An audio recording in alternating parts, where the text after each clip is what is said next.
We're gonna do some dump day today. So here's some of it. You can see how much moisture was in this carpet. Like just left out overnight and it's just so damp. And then there's the pile that I'm gonna try and get through. I'm into round 2 of the dump. So that's the pile now. So we'll see how much of a dent we can make into it for round. As you can see, the sump pump is working. Bunch of water flowing out from the basement. I also did my second dump run. This is all that's left. I'm stopping at 2 dump runs, and next I'm gonna mow the lawn with the Kubota. So I hadn't taken a video of it fully cut open yesterday. So all the new wiring running right through that, so I had to cut up either side of it, knock it out so that I can put the new beam in. This is also running 2 foot on center, which is a huge gap. And it's true 2x6, but you can see over here that one's cracked and rotting, and that's why I'm going to be cutting out that, putting in the extra reinforcement, and then jacking this whole side of the house up. And since it's concrete on this side, I can actually use the concrete screws and go right into it with a joist hanger. But first I had to get this the metal rad out and up and out of the way, and then I can use a oscillating tool to cut that last little bit back. And then once I have what I need, I can start jacking it up. You can also see the water lines for the heat running through there, which I'll have to, once I get everything cleaned up down there, I'll have to wrap all of those in some of the foam, which you can actually see down there. There's bits of it everywhere, so I have to get that wrapped up so that it's nice and insulated when it's running our heat through the house. But right now I'm just going to get this bag, clean up one of the bits of drywall outside that's in an OK Tire bag, and I finished the grass. So I pushed all the grass over to the far side. All right, my next bit of intention is to start taking down all of this drywall, and then we'll see if I work my way around the corner. I'm not certain if I will. It's really hot out, so I'm just going to do as much as I can. If I get a lot done, awesome. If I only get a bit, that's fine too. So I got all the drywall off the wall. You can see lots of rodents were in through here, so I'm going to just start stripping this back now. It's going to be itchy and gross. So that's the first wall fully cleared out. Done for now. The boys are going to be here in like 35 minutes, so I have to go load up the van again with all my tools. And tomorrow I'll tackle this wall. Should be a lot quicker. There's not as much surface area.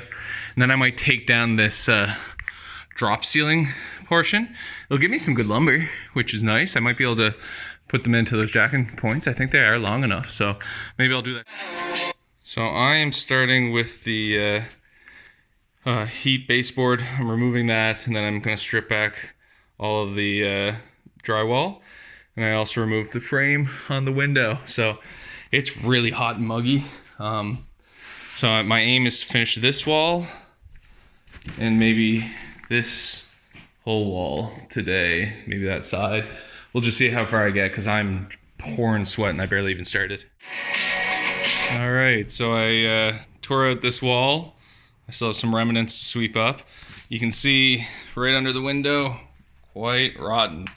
I was kind of expecting that. Luckily it's all under a header, but I do have to cut out the sill plate from there all the way over to there because it's all rotting to the point where there's roots from outside growing up into the wood. But luckily there's that big header right there that spans that whole gap. So I'll have to make one additional jack stud that'll go up right along the, I don't even know if that's a full king stud, but a jack stud that will go right up along here, and another one going right up along here, and I'll make it sit right on the foundation, and then I'll put a new sill plate along the bottom. Then I'm going to frame up the wall so that there's only enough room for a window just on this end. But that'll be my first big cutout of the house, and I'm not doing that until I've dealt with the floor. So I'll deal with the floor, then I'll do that one. But we've still got a lot more walls to tear down before then. And I'm going to sit down, and then after I sit down for a bit, that back wall there is going to be torn out. So I'm going to take all the drywall out and everything, and we'll get a look at that. And hopefully around those windows, it looks a little better. But I wouldn't be very surprised if it wasn't. Same around this one. I bet around this one it's not too good either, but that's what you get for old windows on the outside that have been not maintained. So anyway, that's it for right now. So I took a short break and now I'm gonna go back to smashing in these walls. I'm very sweaty and it's just gonna get worse. Anyway, after one really bad wall, it's nice to see this. This is fine. There's no rat runs, no damage to the insulation. There's like a tiny bit of surface mold, but that would have been possibly there just like when you get the boards. So nothing of concern here at all. So I'll likely just be able to leave that as is and insulate over top and just replace the windows out of it. This is great. So we're on to my last goal of the day, which is this wall. So I'll start into it and see how far we get.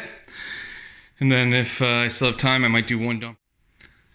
So I wasn't expecting to find all the lath behind the drywall, but you can look under the window, no rot. So that's so good. So this is quite a few sides with no rot. The only bit of rot so far is just under that window, and it is something I can fix relatively easily. So far so good. This is going on another dump run with all this stuff.